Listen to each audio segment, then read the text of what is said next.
So it's now officially over. The longest actor strike in Hollywood history has come to Wow. an end after 118 days. It's a great time. Definitely want to send a congrats to all of the members of SAG-AFTRA for standing strong, holding true to getting everything that they felt like that they deserved and needed. And I'm sure we'll have a bigger conversation about that. But because the strike has been going on for such a long time, and I think it's definitely impacted already things that are on the horizon, but especially looking into the next year. We got some updates about some shifting release dates regarding MCU projects, and right Mhm. now, Deadpool 3 is going to be the only MCU movie coming out in 2024. Everything else has received a pretty significant pushback. So, Captain America: Brave New World is moving from July of 2024 to February 14th of 2025. Fantastic Four is now also dated from May 2nd of 2025. Thunderbolts has moved from December of 2024 to July 25th of 2025,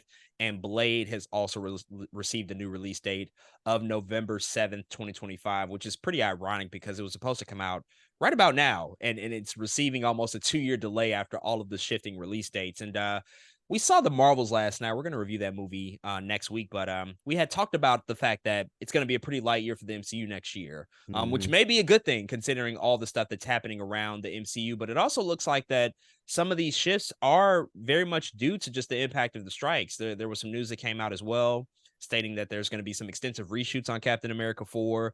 It looks like it's going to be multiple months of reshoots heading into 2024 to get that movie in a bit of better shape. I think initial test screenings did not go in the way that they planned to. So, how do you feel about just the outlook of all of this? The fact that like next year, outside of Deadpool, outside of Echo at this point, which is going to drop at the beginning of the year, and we're going to talk about that trailer in a second. Like it's looking to be a very Mhm. light year for MCU media and projects that we're going to get, especially compared to recent years.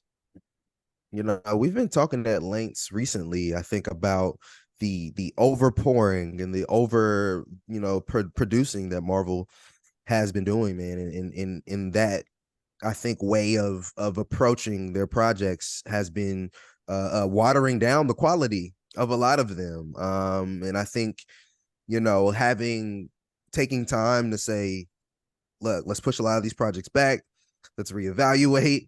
Let's kind of figure out, let's make sure this ship is being ran correctly. I think they're taking a lot of the criticism that, again, not only we've been talking about on this podcast, but a lot of people have been voicing concerns over a decent period of time. We've heard so many Vanity Fair articles have come out, and VFX teams have been going on strike, and there's just been a lot around overproduction on a lot of things, and too much work and not enough time, kind of things. And I think this is allowing Marvel to have some time again to think about a lot of it, man. So I'm okay with it.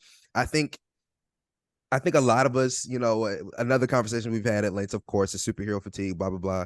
But maybe having time off in general of most superhero things, only having two projects, like you said, one coming out the beginning of the year with Echo, and kind of Deadpool being in the middle of the year, could be refreshing for a lot of us when they decide to come back out with a lot of the heavy hitters, starting with Captain America in 2025. So I like this idea. I think it'll be fine for us to just chill out for a while on a lot of MCU content and kind of breathe. So I'm okay with it, and I think it's a good idea.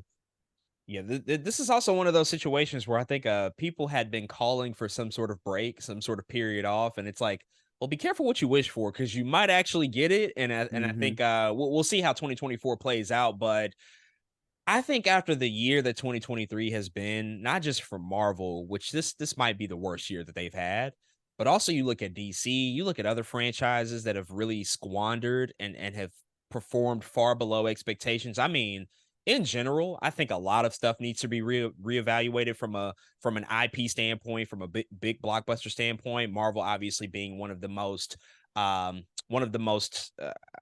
think signifying sort of leaders in that particular space. Like this year was kind of disastrous across the board for so many different franchises where it's like, what are we doing? Why are these budgets so ridiculous?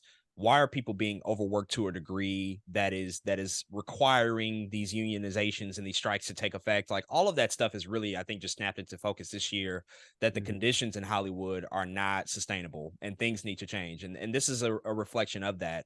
And obviously the MCU being the largest purveyor of visual effects and being one of the most prolific producers in terms of actual output, this is kind of reflective of just a need to really reevaluate and slow down, I think. And with certain projects not being in the best shape like a Captain America, well, they understand that that's another important project, so they need to get it in a better place.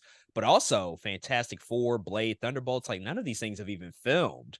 They haven't even started filming yet. At least Captain America Mhm. started filming, and so they're doing pickups. But these other projects really still have to start and really get in motion. And so you just look at the next few months and the next couple of years, it's like, well, we're kind of looking at maybe a wasteland of like there's not going to be that much. And then DC is just restarting after Aquaman. That's it. So it'll be an interesting 2024. I think studios might be very concerned and very worried because of the lack of huge IP and blockbusters that won't really Mhm. be present next year. But it might just be an opportunity really again to get these things in the best shape possible. At least Deadpool 3 is the one, at least as of now, that will come out because I think a lot of people are very excited for that one. And I think we kind of want to see that one before these other ones because that could be a really, really huge project. So if that is the one and only, and if it's great, then that's a better result than getting 5 or 6 things that are all mediocre or not meeting expectations. And so this might be a real blessing in disguise for Marvel, I think.